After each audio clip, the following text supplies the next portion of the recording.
Hello friends, welcome to Meridian overseas.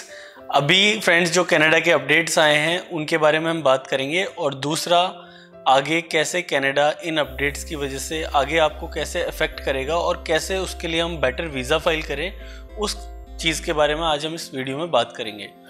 तो अब जो आपकी एप्लीकेशन होगी उसके अंदर क्या क्या चेंजेस आपको करने चाहिए और क्यों वो इम्पोर्टेंट है, ये चीज़ें हम इस वीडियो में डिस्कस करेंगे फ्रेंड्स। तो अगर आप कनाडा की फ़ाइल लगाना चाह रहे हैं या फिर कनाडा के अपडेट्स के बारे में पूरी इन्फॉर्मेशन चाह रहे हैं तो इस वीडियो को एंड तक ज़रूर देखें। तो सबसे पहली बात फ्रेंड्स कि GIC आपका अपडेट हो गया और 180 डेज़ आपका एक्स्ट्रा इंक्रीज़ हो गया PSW अप्लाई करने के लिए। तीसरी सबसे बड़ी बात है कि अब आपको रिसिप्ट नहीं लगानी। दैट मीन्स कि आपका जो ट्यूशन फ़ीस की रिसिप्ट है, ट्यूशन फ़ीस की इन्फॉर्मेशन अब कनाडा इमिग्रेशन डायरेक्टली यूनिवर्सिटी से ही लेगा, तो उसमें आपको रिसिप्ट लगाने की कोई ज़रूरत नहीं है। तो ये सारे जो चेंजेस आए हैं फ्रेंड्स, इनकी वजह से ये क्लियर इंडिकेशन हमें मिलता है कि कनाडा अब अपना जो इमिग्रेशन सिस्टम है वो सिर्फ जेन्युइन स्टूडेंट्स के लिए ही रखेगा। अब तक UK और ऑस्ट्रेलिया, ये दोनों कंट्रीज़ ऐसी थी जिन्होंने ये चीज़ आज से 3 साल 4 साल पहले ही स्टार्ट कर दी थी। कनाडा ने अभी ये चीज़ रियलाइज़ करी है और इसी को देखते हुए उन्होंने GIC अपडेट कराया और कोर्स आप कौन सा चूज़ करके वहाँ जा रहे हो उसका उन्होंने इम्पोर्टेंस बढ़ा दी है। तो आप अपना कोर्स उसी हिसाब से सेलेक्ट करें ताकि आपको आगे हेल्प हो। अब हम बात करेंगे फ्रेंड्स कि कौन सी 5 ऐसी चीज़ें हैं जिनको आपको ध्यान में रखना है अब 1 अप्रैल के बाद वीज़ा फाइल करने से पहले। तो सबसे पहली चीज़ है फ्रेंड्स आपका कोर्स सिलेक्शन। आप जो कोर्स चूज़ कर रहे हैं फ्रेंड्स वो कोई डिप्लोमा, 1 ईयर PGDM और ये सब के चीज़ आप नहीं देखें, और फीस कम जहाँ लग रही है वो कोर्स आप नहीं देखें, नहीं तो आपको PSW में बहुत प्रॉब्लम आएगी। कोर्स में आपको ये ध्यान रखना है कि जिस फील्ड से आपने 12th करी है उससे रिलेटेड डिग्री में ही आप एडमिशन लें।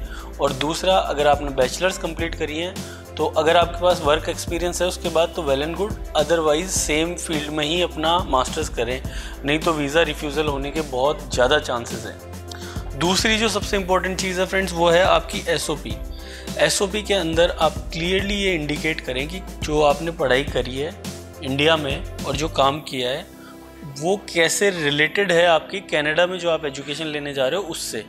वो देखने के बाद आप ये बताना आपको ज़रूरी है आपके SOP के अंदर कि वापस जब आप इंडिया आओगे आफ्टर फिनिशिंग योर एजुकेशन, ये क्लियरली मेंशन करना है कि after finishing your education you will come back to India.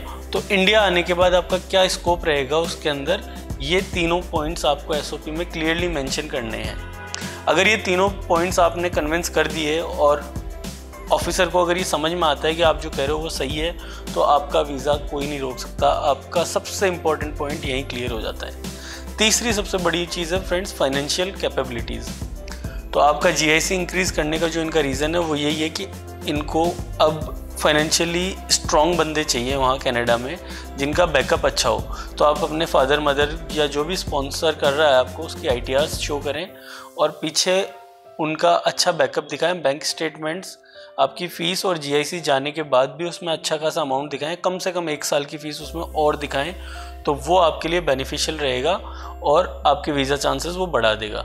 इसके बाद में अगला पॉइंट है फ्रेंड्स आपके डॉक्यूमेंटेशन। देखो, डॉक्यूमेंटेशन के अंदर आपको जो एडिशनल डॉक्यूमेंट्स चाहिए जो हर कंसल्टेंट या हर बच्चा लगाना भूल जाता है या नहीं लगा पाता है, वो है आपका पुलिस क्लियरेंस सर्टिफिकेट। ये सबसे इम्पॉर्टेंट डॉक्यूमेंट है। इसको कंपलसरी मैं नहीं बोलूँगा लेकिन बहुत एडवाइजेबल है। पुलिस क्लियरेंस सर्टिफिकेट आप ज़रूर लगाएं। इनकम टैक्स रिटर्न्स लगाएं अपने स्पॉन्सर की। और तीसरी सबसे इम्पॉर्टेंट चीज़ है आप स्पॉन्सरशिप लेटर क्लियरली नोटराइज्ड अच्छी तरह वो डॉक्यूमेंट ज़रूर आप उसके साथ एप्लीकेशन के साथ लगाएं। और 5वां पॉइंट है फ्रेंड्स आपका कोर्स रेलेवेंस। कोर्स रेलेवेंस जैसे मैंने स्टार्टिंग में ही बोला कि कोर्स आप राइट चूज़ करो, उसी के हिसाब से आपका कोर्स रेलेवेंस आपकी जो इंडिया में स्टडीज़ हैं या होम कंट्री में जो आपकी एजुकेशन है उससे रिलेटेड कोर्स ही आपको कनाडा में लेना है। अगर आप इन बातों का ध्यान रखोगे फ्रेंड्स तो आपके वीज़ा चांसेस बहुत हाई हैं और कोई दिक्कत नहीं आएगी वीज़ा में। बाकी अगर आपको कोई प्रॉब्लम है या कोई किसी का सैम्पल डॉक्यूमेंट चाहिए जैसे स्पॉन्सरशिप का या किसी का भी, तो आप हमें ईमेल कर सकते हैं info@meridian.org पे। इसके अलावा और कोई इन्फॉर्मेशन चाहिए टोल फ्री नंबर पे आप सीधा कॉल कर सकते हैं और सब्सक्राइब जरूर करें friends. Thank you so much.